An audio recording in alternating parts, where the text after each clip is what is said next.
राधा रानी की जय। इस जन्म के किए हुए कर्मों का फल इस जन्म नहीं मिला करता, ना अच्छे कर्मों का फल ना बुरे कर्मों का फल। भजन का फल भी अभी मिलने वाला नहीं है। हाँ, भजन करने से आपको आपके पाप और पुण्य सहने की क्षमता मिल जाती है। ना हम अपने पापों को सहन कर पाते यानी दुखों को सहन कर पाते, ना हम अपने पुण्य को यानी हम अपने सुखों को सहन कर पाते हैं। सुख में हम बहुत ज़्यादा अभिमानी हो जाते हैं और दुख में हम बहुत ज़्यादा घबरा जाते हैं। भजन करने वाले को इस सुख दुख को सहने की क्षमता मिल जाती है। जय जय श्री राधे। राधा रानी की जय।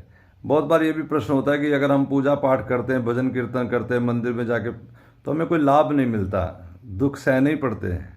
फिर कोई कहता है कि ये पिछले जन्मों का परिणाम है, तो वो कहते हैं भजन करने का लाभ क्या निकला, पूजा पाठ का मतलब क्या हुआ। ये प्रश्न भीष्म पितामह ने भी किया है श्री कृष्ण से, जब उन्होंने कहा कि तुम्हें जो बाण बींधे हुए हैं ये तुम्हारे पिछले जन्म के किए हुए पाप का परिणाम है। तुमने सर्प को कांटे बोए थे, ये आज तुम्हारे शरीर में चुभ गए हैं। तो पितामह भी यही कहते हैं, फिर मेरे भजन करने का, ब्रह्मचार्य पालन करने का परिणाम क्या निकला। तो श्री कृष्ण कहते हैं ये जो बाण है वो तो कांटों का परिणाम है, और अंत समय मैं जो तुम्हें लेने आया हूँ ये तुम्हारे भजन का परिणाम है।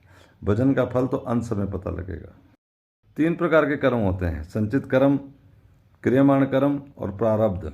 जैसे आप किसी वैष्णो देवी की यात्रा पे जाएं या कहीं और यात्रा पे जाएं, तो आपके जो बैंक बैलेंस है, मान लो कि चलो आपके पास 10 लाख रुपया है, तो आप 10 लाख रुपया लेके नहीं जाएंगे, उसमें से 10,000 रुपया लेके जाएंगे।